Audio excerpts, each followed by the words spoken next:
श्रीमद्भागवत महापुराण महात्म्य अथ चतुर्थोध्याय गोकर्णोपाख्यान प्रारंभ।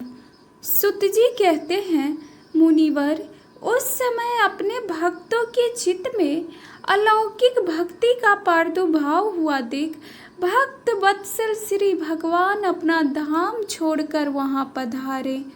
उनके गले में बनवानला शोभा पा रही थी। श्रीअंग सजल जलधर के समान श्याम वर्ण था। उस समय मनोहर पीतांबर सुशोभित था। कटी प्रदेश करधनी की लड़ियों से सुसज्जित था। सिर पर मुकुट की लटक और कानों में कुंडलों की झलक देखते ही बनती थी। बेतरी भंग ललित भाव से खड़े हुए चित्त को चुराए लेते थे। वक्षः स्थल पर कौस्तुभ मणि दमक रही थी। सारा श्रीअंग हरिश्चंद्र से चर्चित था। उस समय रूप की शोभा क्या कहें, उसने तो मानो करोड़ों कामदेवों की रूप माधुरी छीन ली थी। बे परमानंद चिन्ह मूर्ति मधुराति मधुर मुरलीधर ऐसी अनुपम छवि से अपने भक्तों के निर्मल चित्तों में आविर्भाव हुए। भगवान के नित्य लोक निवासी लीला परिकर उद्धवादि वहां गुप्त रूप से उस कथा को सुनने के लिए आए हुए थे। प्रभु के प्रकट होते ही चारों ओर जय हो की ध्वनि होने लगी। उस समय भक्ति रस का अद्भुत प्रभाव चला। बार बार अबीर गुलाल और पुष्पों की वर्षा तथा शंख ध्वनि होने लगी। उस सभा में जो लोग बैठे थे उन्हें अपने देह गेह और आत्मा की भी कोई शुद्ध न रही। उनकी ऐसी तन्मयता देखकर नारद जी कहने लगे, मुनीश्वरगण, आज सप्ताह श्रवण की मैंने यह बड़ी ही अलौकिक महिमा देखी। यहाँ तो जो बड़े मूर्ख दुष्ट और पशु पक्षी भी हैं वे सभी अत्यंत निष्पाप हो गए हैं। अतः इसमें संदेह नहीं कि काली काल में चित्त की शुद्धि के लिए इस भागवत कथा के समान मर्त्य लोक में पाप पुंज का नाश करने वाला कोई दूसरा पवित्र साधन नहीं है। मुनिवर, आप लोग बड़े कृपालु हैं। आपने संसार के कल्याण का विचार करके यह बिल्कुल निराला ही मार्ग निकाला है। आप कृपया यह तो बताइए कि इस कथा रूप सप्ताह यज्ञ के द्वारा संसार में कौन कौन लोग पवित्र हो जाते हैं। सनकादि ने कहा, जो लोग सदा तरह तरह के पाप किया करते हैं, निरंतर दुराचार में ही तत्पर रहते हैं और उल्टे मार्गों से चलते हैं, तथा जो क्रोधाग्नि से जलते रहने वाले कुटिल और काम परायण हैं, वे सभी इस कलयुग में सप्ताह यज्ञ से पवित्र हो जाते हैं। जो सत्य से च्युत, माता पिता की निंदा करने वाले, तृष्णा के मारे व्याकुल, आश्रम धर्म से रहित, दंभी, दूसरों की उन्नति देखकर कुढ़ने वाले और दूसरों को दुख देने वाले हैं, वे भी कलयुग में सप्ताह यज्ञ से पवित्र हो जाते हैं। जो मदिरापान, ब्रह्म हत्या, सुवर्ण की चोरी, गुरु स्त्री गमन एवं विश्वासघात, ये 5 महापाप करने वाले, छल छगपरायण, क्रूर, पिशाचों के समान निर्दयी, ब्राह्मणों के धन से पुष्ट होने वाले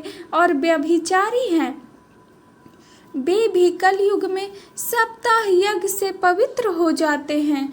जो दुष्ट आग्रह पूर्वक सर्वदा मन, वाणी या शरीर से पाप करते रहते हैं, दूसरे के धन से ही पुष्ट होते हैं तथा मलिन मन और दुष्ट हृदय वाले हैं, वे भी कलयुग में सप्ताह यज्ञ से पवित्र हो जाते हैं।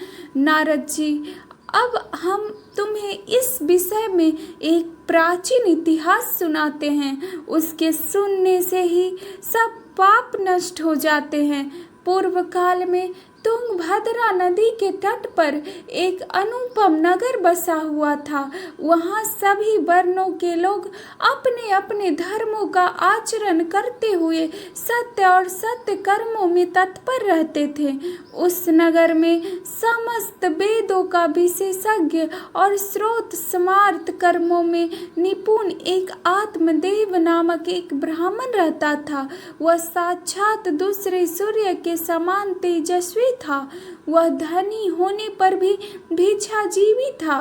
उसकी प्यारी पत्नी धुंधुली कुलीन एवं सुंदरी होने पर भी सदा अपनी बात पर अड़ जाने वाली थी। उससे लोगों की बात करने में सुख मिलता था। स्वभाव था क्रूर, पराया कुछ न कुछ बकवाद करती रहती थी। गृह कार्य में निपुण थी, कृपण थी और भी झगड़ालू भी। इस प्रकार ब्राह्मण दंपति प्रेम से अपने घर में रहते और विहार करते थे। उनके पास अर्थ और भोग विलास की सामग्री बहुत थी। घर द्वार भी सुंदर थे, परंतु उससे उन्हें सुख नहीं था। जब अवस्था बहुत ढल गई तब उन्होंने संतान के लिए तरह तरह के पुण्य कर्म आरंभ किए और वे दीन दुखियों को गौ, पृथ्वी, सुवर्ण और वस्त्र आदि दान करने लगे।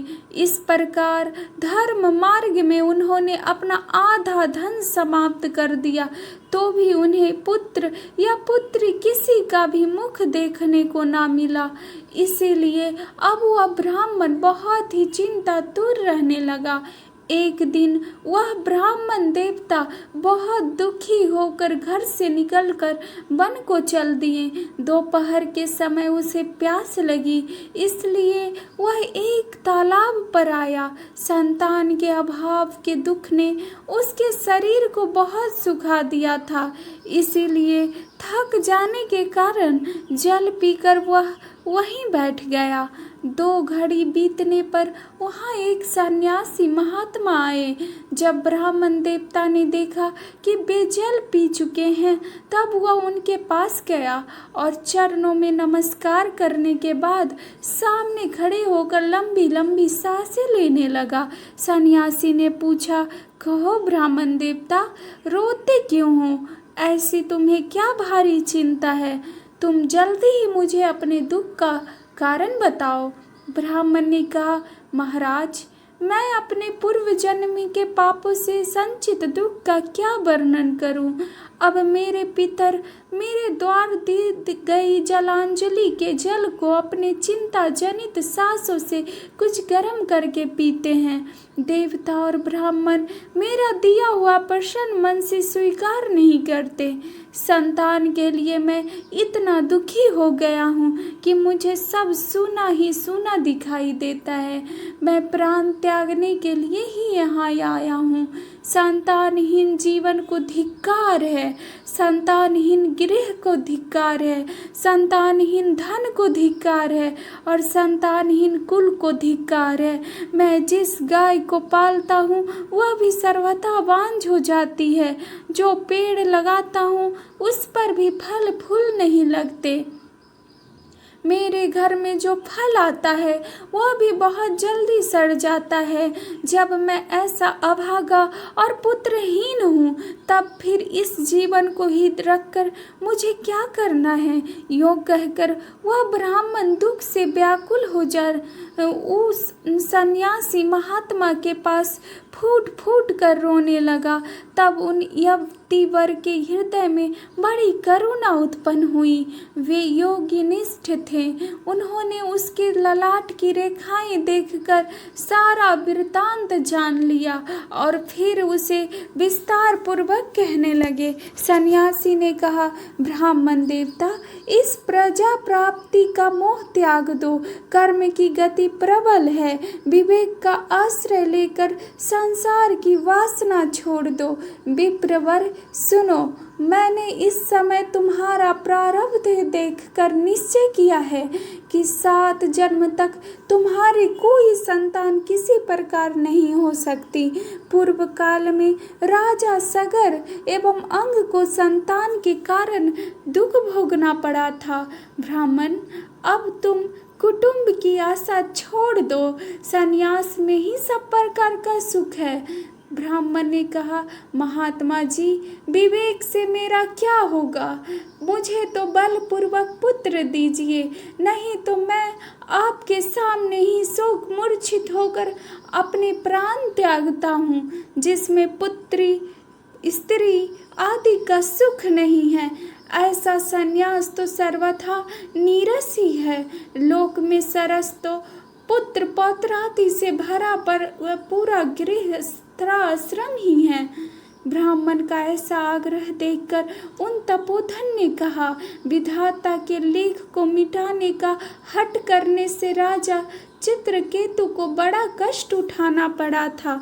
इसीलिए दैव जिसके उद्योग को कुचल देता है, उस पुरुष के समान तुम्हें भी पुत्र से सुख नहीं मिल सकेगा।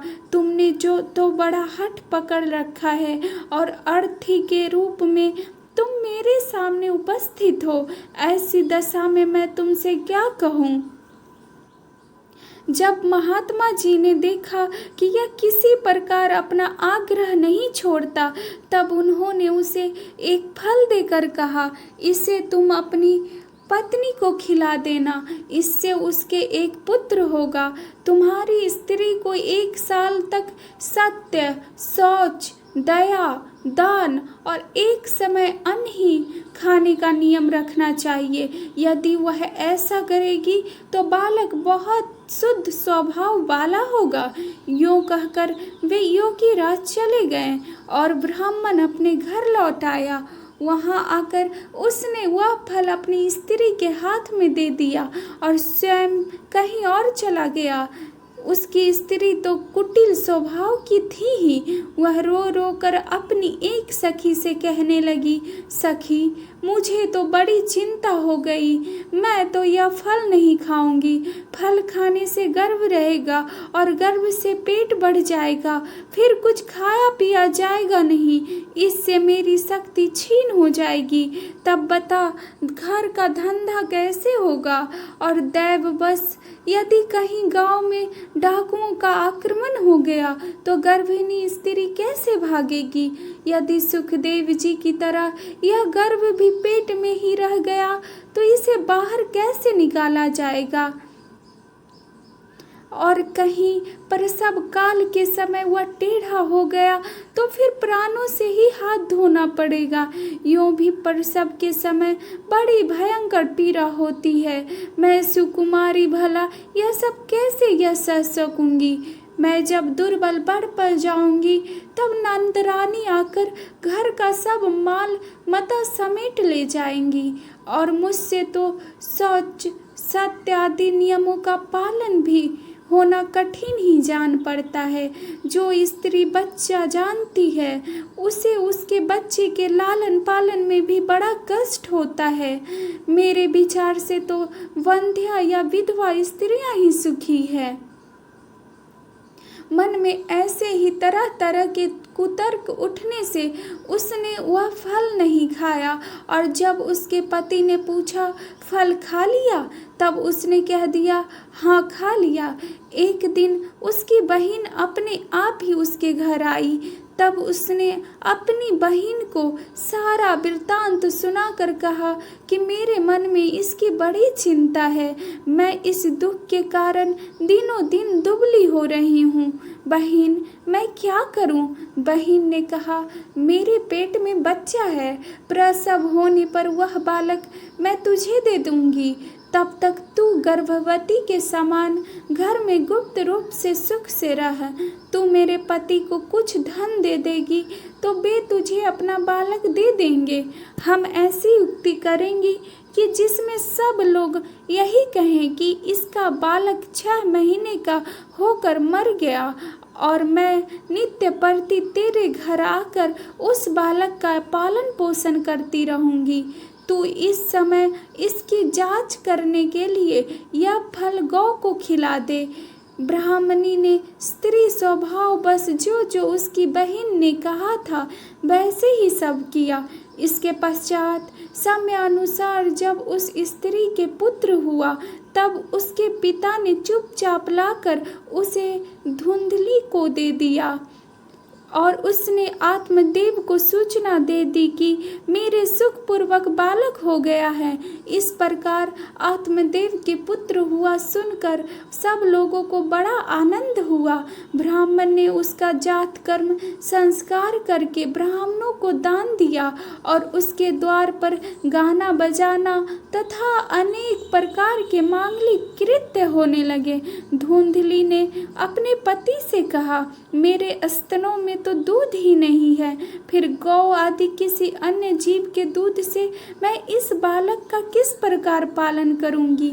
मेरी बहन के अभी बालक हुआ था, वह मर गया है, उसे बुलाकर अपने यहाँ रख लें तो वह आपके इस बच्चे का पालन पोषण कर लेगी। तब पुत्र की रक्षा के लिए आत्मदेव ने वैसा ही किया तथा माता धुंधली ने उस बालक का नाम धुंधकारी रखा। इसके बाद 3 महीने बीतने पर उसे गौ के भी एक मनुष्याकार बच्चा हुआ। वह सर्वांग सुंदर, दिव्य, निर्मल और सुवर्ण की सी कांति वाला था।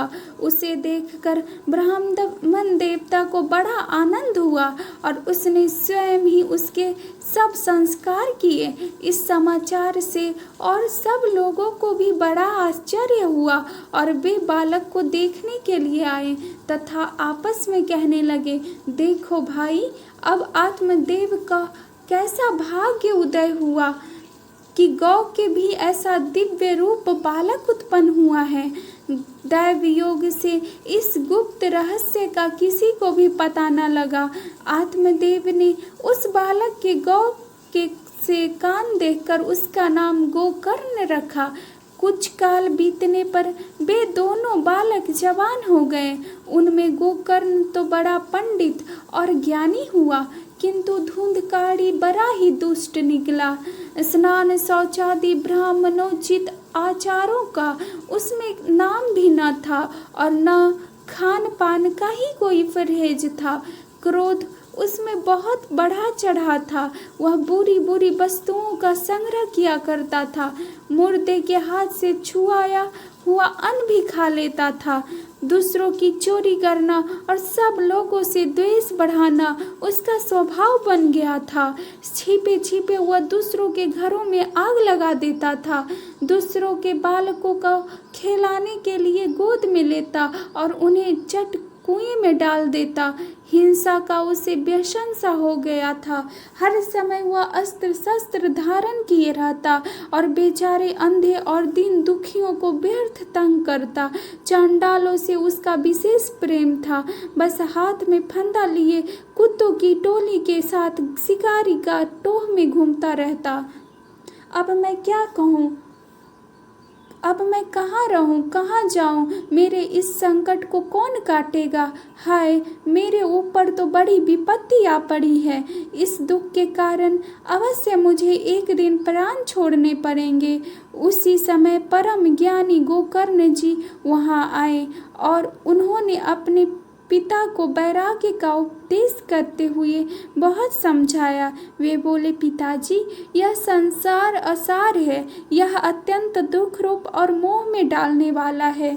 पुत्र किसका, धन किसका, स्नेहवान पुरुष रात दिन दीपक के समान जलता रहता है। सुख न तो इंद्र को है और न चक्रवर्ती राजा को ही।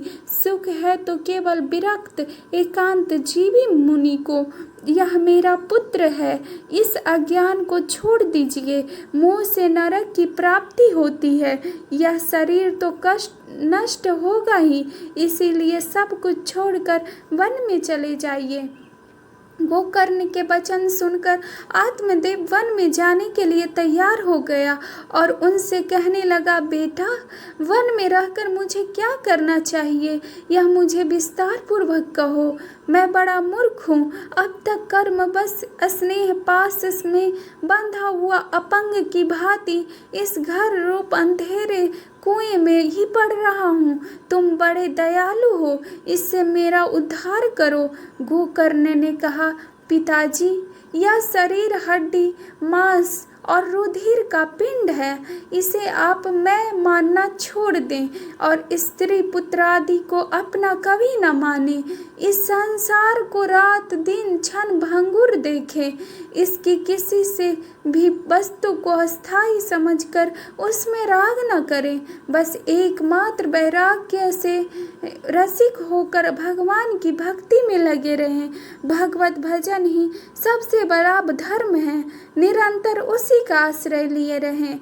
अन्य सब प्रकार के लौकिक धर्मों से मुख मोड़ लें, सदा साधु जनों की सेवा करें, भोगों की लालसा को पास न फटकने दें तथा जल्दी से जल्दी दूसरों के गुण दोषों का विचार करना छोड़कर एकमात्र भगवत सेवा और भगवान की कथाओं के रस का ही पान करें। इस प्रकार पुत्र की वाणी से प्रभावित होकर आत्मदेव ने घर छोड़ दिया और वन की यात्रा की। यद्यपि उसकी आयु उस समय 60 वर्ष की हो चुकी थी, फिर भी बुद्धि में पूरी दृढ़ता थी। वहाँ रात दिन भगवान की सेवा पूजा करने से और नियम पूर्वक भागवत के 10वें स्कंद का पाठ करने से उसने भगवान श्री कृष्ण चंद्र को प्राप्त कर लिया। इति श्री पद्म पुराणे उत्तरखंडे श्रीमद् भागवत महामते विप्र मोक्षो नाम चतुर्थ अध्याय। यह चतुर्थ अध्याय था। अथ पंचमो अध्याय। धुंधकारी को प्रेत योनि की प्राप्ति और उससे उद्धार।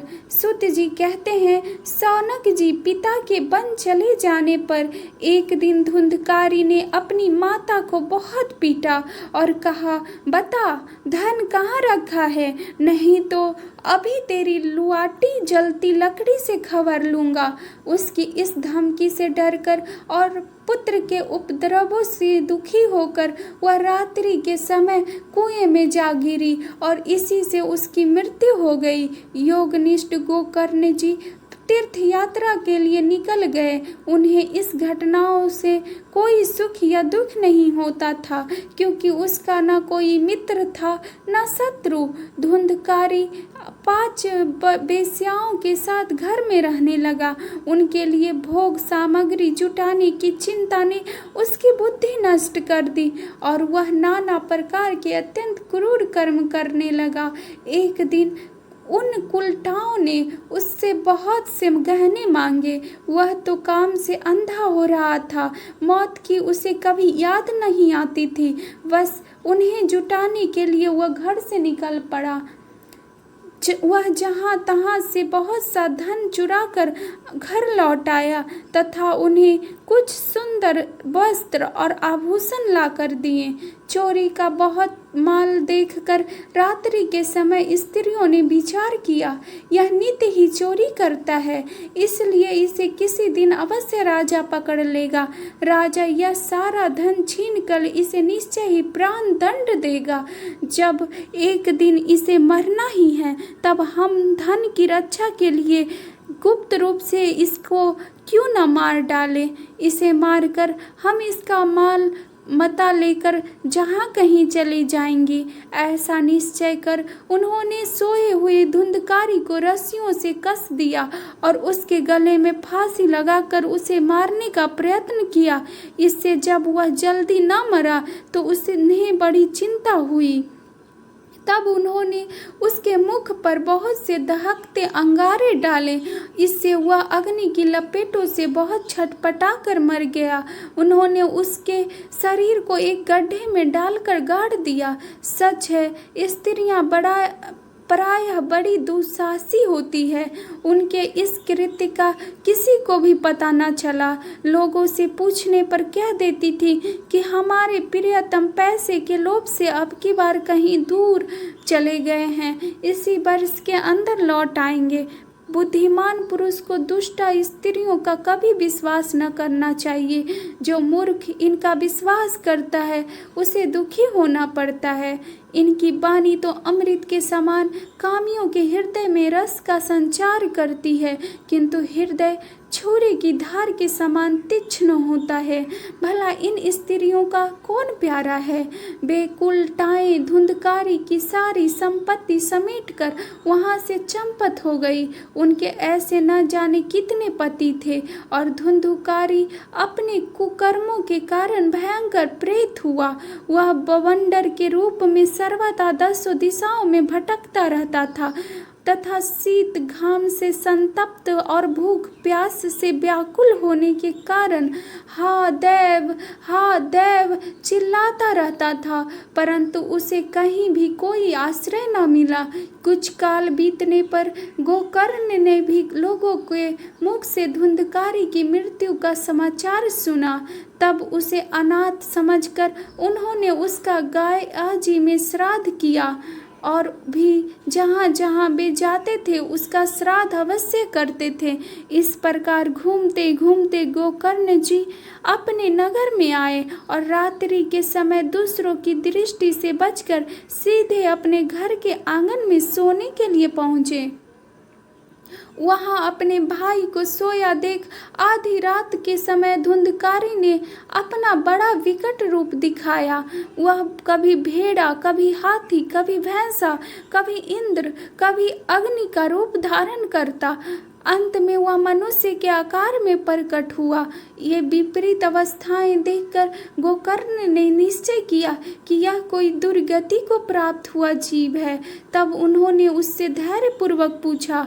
गोकर्ण ने कहा, तू कौन है? रात्रि के समय ऐसे भयानक रूप क्यों दिखा रहा है? तेरी यह दशा कैसे हुई? हमें बता तो सही। तू प्रेत है, पिशाच है, अथवा कोई राक्षस है? सूत जी कहते हैं, गोकर्ण के इस प्रकार पूछने पर वह बार बार जोर जोर से रोने लगा। उसमें बोलने की शक्ति नहीं थी, इसीलिए उसने केवल संकेत मात्र किया। तब गोकर्ण ने अंजलि में जल लेकर उसे अभिमंत्रित करके उस पर जल छिड़का। इससे उसके पापों का कुछ शमन हुआ और वह इस प्रकार कहने लगा। प्रेत बोला, मैं तुम्हारा भाई हूँ, मेरा नाम है धुंधुकारी। मैंने अपने ही दोष से अपना ब्राह्मणत्व नष्ट कर दिया। मेरे कुकर्मों की गिनती नहीं की जा सकती। मैं तो महान अज्ञान में चक्कर काट रहा था। इसी से मैं लोगों की बड़ी हिंसा की। अंत में कुलटा स्त्रियों ने मुझे तड़पा तड़पा कर मार डाला। इसी से अब प्रेत योनियों में पड़कर यह दुर्दशा भोग रहा हूँ। अब दैव बस कर्म फल का उदय होने से मैं केवल वायु भक्षण करके जी रहा हूँ। भाई, तुम दया के समुद्र हो, अब किसी प्रकार जल्दी ही मुझे इस योनि से छुड़ाओ। गोकर्ण ने धुंधकारी की सारी बातें सुनी और तब उससे बोले। गोकर्ण ने कहा, भाई, मुझे इस बात का बड़ा आश्चर्य है। मैंने तुम्हारे लिए विधि पूर्वक गया जी में पिंडदान किया, फिर भी तुम प्रेत योनियों से मुक्ति कैसे नहीं हुई? यदि गया श्राद्ध से भी तुम्हारी मुक्ति नहीं हुई, तब इसका और कोई उपाय ही नहीं है। अच्छा, तुम सब बात खोल कर कहो, मुझे अब क्या करना चाहिए? प्रेत ने कहा, मेरी मुक्ति सैकड़ों गया श्राद्ध करने से भी नहीं हो सकती। अब तो तुम इसका कोई और उपाय सोचो। प्रेत की यह बात सुनकर गोकर्ण को बड़ा आश्चर्य हुआ। वे कहने लगे, यदि सैकड़ों गया श्राद्धों से भी तुम्हारी मुक्ति नहीं हो सकती, तब तो तुम्हारी मुक्ति असंभव ही है। अच्छा, अभी तो तुम निर्भय होकर अपने स्थान पर रहो। मैं विचार करके तुम्हारी मुक्ति के लिए कोई दूसरा उपाय करूँगा। गोकर्ण की आज्ञा पाकर धुंधुकारी वहां से अपने स्थान पर चला गया। इधर गोकर्ण ने रात भर विचार किया, तब भी उन्हें कोई उपाय नहीं सूझा। प्रातःकाल उनको आया देख लोग प्रेम से उनसे मिलने आए। तब गोकर्ण ने रात में जो कुछ जिस प्रकार हुआ था वह सब उन्हें सुना दिया। उनमें जो लोग विद्वान, योगनिष्ठ, ज्ञानी और वेदज्ञ थे। उन्होंने भी उन अनेकों शास्त्रों को उलट पलट कर देखा, तो भी उसकी मुक्ति का कोई उपाय न मिला। तब सबने यही निश्चय किया कि इस विषय में सूर्य नारायण जो आज्ञा करे वही करना चाहिए। अतः गोकर्ण ने अपने तपोबल से सूर्य की गति को रोक दिया।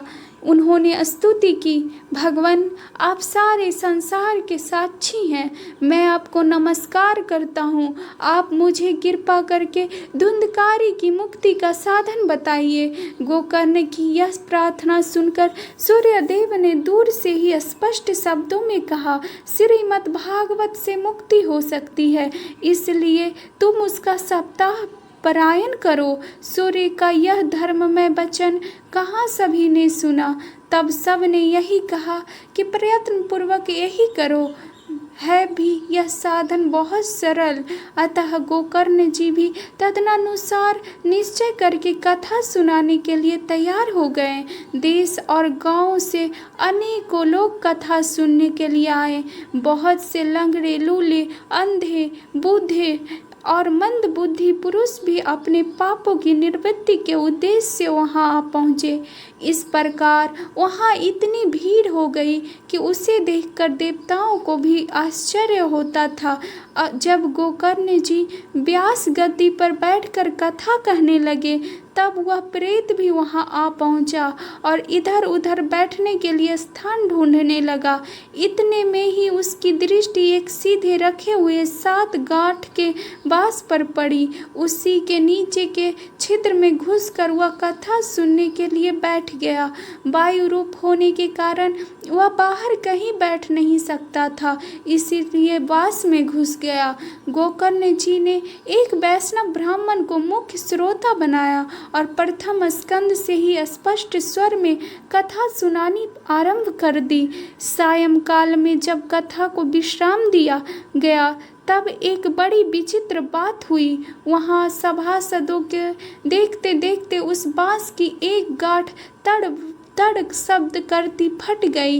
इस प्रकार दूसरे दिन सायंकाल में दूसरी गांठ फटी और तीसरे दिन उसी समय तीसरी। इस समय 7 दिनों में 7 गांठों को फोड़कर धुंधकारी 12 स्कंधों के सुनने से पवित्र होकर प्रेत योनि से मुक्त हो गया और दिव्य रूप धारण करके सबके सामने प्रकट हुआ। उसका मेघ के समान श्याम शरीर पीतांबर और तुलसी की मालाओं से सुशोभित था तथा सिर पर मनोहर मुकुट और कानों में कमनीय कुंडल झिलमिला रहे थे। उसने तुरंत अपने भाई गोकर्ण को प्रणाम करके कहा, भाई तुमने कृपा करके मुझे प्रेत योनियों के यातनाओं से मुक्त कर दिया। यह प्रेत पीड़ा का नाश करने वाली श्रीमद् भागवत की कथा धन्य है तथा श्री कृष्ण चंद्र के धाम की प्राप्ति कराने वाला इसका सप्ताह पारायण भी धन्य है। जब सप्ताह श्रवण का योग लगता है तब सब पाप थर्रा उठते हैं कि अब यह भागवत की कथा जल्द ही हमारा अंत कर देगी। जिस प्रकार आग गीली, सूखी, छोटी बड़ी सब तरह की लकड़ियों को जला डालती है, उसी प्रकार यह सप्ताह श्रवण मन, वचन और कर्म द्वारा किए गए हैं नए पुराने छोटे बड़े सभी प्रकार के पापों को नष्ट भस्म कर देता है। विद्वानों ने देवताओं की सभा में कहा है कि जो लोग इस भारतवर्ष में श्रीमद् भागवत की कथा नहीं सुनते उनका जन्म वृथा ही है। भला मोह पूर्वक लालन पालन करके यदि इस अनित्य शरीर को हष्ट पुष्ट और बलवान भी बना लिया तो भी श्रीमद् भागवत की कथा सुने बिना इससे क्या लाभ हुआ। अस्थियां भी इस शरीर के आधार स्तंभ है। नस नाड़ी रूप रस्सियों से यह बंधा हुआ है। ऊपर से इस पर मांस और रक्त थोप कर इसे चर्म से मढ़ दिया गया है।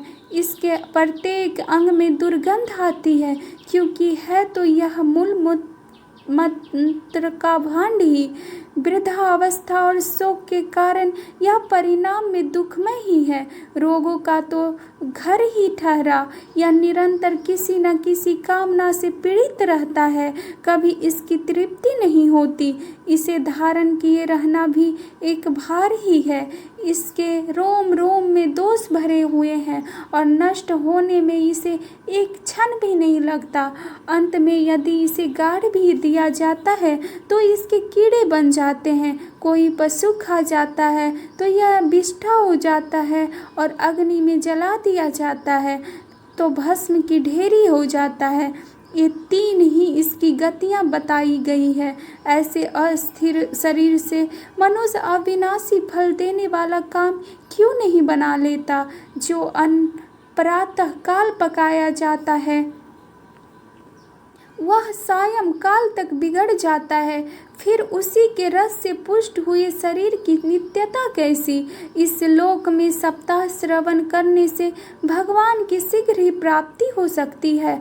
अतः सब प्रकार के दोषों की निवृत्ति के लिए एकमात्र यही साधन है। जो लोग भागवत की कथा से वंचित है वे तो जल में बुदबुदे और जीवों में मच्छरों के समान केवल मरने के लिए ही पैदा होते हैं। भला जिसके प्रभाव से जड़ और सूखे हुए बांस की गांठें फट सकती है, उस भागवत कथा का श्रवण करने से चित्त की गांठों का खुला जाना कौन बड़ी बात है। सप्ताह श्रवण करने से मनुष्य के हृदय की गांठ खुल जाती है, उसके समस्त संशय छिन्न भिन्न हो जाते हैं और सारे कर्म छीन हो जाते हैं। यह भागवत कथा रूप तीर्थ संसार के कीचड़ को धोने में बड़ा ही पटु है। विद्वानों का कथन है कि जब यह हृदय में स्थित हो जाता है तब मनुष्य की मुक्ति निश्चित ही समझनी चाहिए। जिस समय धुंधुकारी ये सब बातें कह रहा था, जिसके लिए वैकुंठवासी पार्षदों को सहित एक विमान उतरा, उससे सब और मंडलाकार प्रकाश फैला रहा था। सब लोगों के सामने ही धुंधुकारी उस विमान पर चढ़ गया। तब उस विमान पर आए हुए पार्षदों को देखकर उनसे गोकर्ण से यह बात कही। गोकर्ण ने पूछा, भगवान के प्रिय पार्षदों, यहाँ हमारे अनेकों शुद्ध हृदय श्रोतागण हैं, उन सब के लिए आप लोग एक साथ बहुत से विमान क्यों नहीं लाए। हम देखते हैं कि यहाँ सभी ने समान रूप से कथा सुनी है, फिर फल में इस प्रकार का भेद क्यों हुआ, वह बताइए। भगवान के सेवकों ने कहा, हे मानद, इस फल भेद का कारण इनके श्रवण का भेद ही है।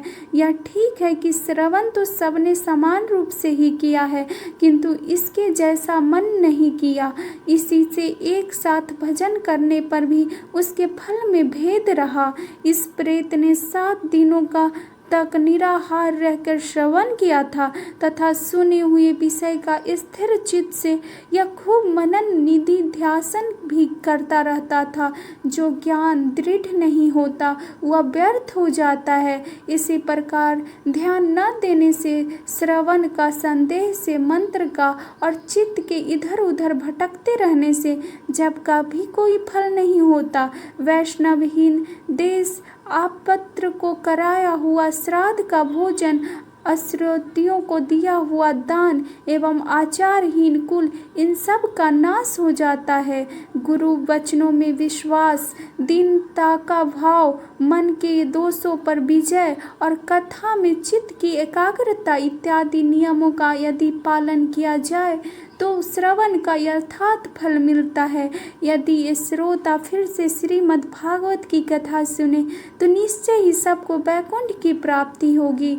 और गोकर्ण जी, आपको तो भगवान स्वयं आकर गोलोक धाम में ले जाएंगे। यूँ कहकर वे सप्त पार्षद हरि कीर्तन करते वैकुंठ लोक को चले गए। श्रावण मास में गोकर्ण जी ने फिर उसी प्रकार सप्ताह क्रम में कथा कही और उन श्रोताओं ने फिर उसे सुना। नारद जी, इस कथा की समाप्ति पर जो कुछ हुआ वह सुनिए। वहाँ भक्तों से भरे हुए विमानों के साथ भगवान प्रकट हुए।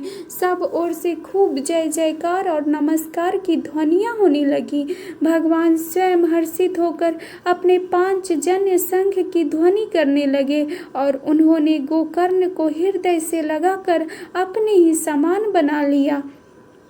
उन्होंने क्षण भर में ही अन्य सब श्रोताओं को भी मेघ के समान श्याम वर्ण, रेशमी पीताम्बरधारी तथा किरीट और कुंडल आदि से विभूषित कर दिया। उस गांव में कुत्ते और चांडाल प्रयत्न जितने भी जीव थे वे सब गोकर्ण जी की कृपा से विमानों पर चढ़ा लिए गए तथा जहाँ योगी जन जाते हैं उस भागवत में वे भेज दिए गए। इस प्रकार भक्त वत्सल श्री भगवान श्री कृष्ण कथा श्रवण से प्रसन्न होकर गोकर्ण जी को साथ ले अपने ग्वाल बालकों के प्रिय गोलोक धाम में चले गए।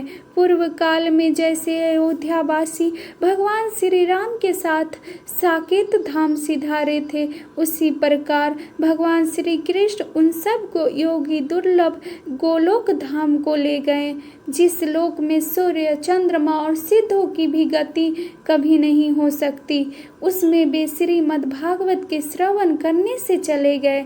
नारद जी, सप्ताह यज्ञ के द्वारा कथा श्रवण करने से जैसा उज्जवल फल संचित होता है उसके विषय में हम आपसे क्या कहें अजी। जिन्होंने अपने कर्णपुट से गोकर्ण जी की कथा के एक अक्षर का भी पान किया था वे फिर माता के गर्भ में नहीं आए। जिस गति को लोग वायु, जल या पत्ते खाकर शरीर सुखाने से, बहुत काल तक घोर तपस्या करने से और योगाभ्यास से भी नहीं पा सकते, उसे वे सप्ताह श्रवण से सहज में ही प्राप्त कर लेते हैं। इस परम पवित्र इतिहास का पाठ चित्रकूट पर विराजमान मुनीश्वर सांडी डल्ले भी ब्राह्मण नंद में मग्न होकर करते रहते थे। यह कथा बड़ी ही पवित्र है। एक बार के श्रवण से ही समस्त पाप राशि को भस्म कर देती है। यदि इसका श्राद्ध के समय पाठ किया जाए तो इससे पितृगण को बड़ी तृप्ति होती है और नित्य पाठ करने से मोक्ष की प्राप्ति होती है। इति श्री पद्म पुराणे उत्तरखंडे श्रीमद्भागवत महात्म्य गोकर्ण मोक्ष वर्णनम नाम पंचमोऽध्याय। यह श्रीमद्भागवत महात्म्य का 5वां अध्याय था।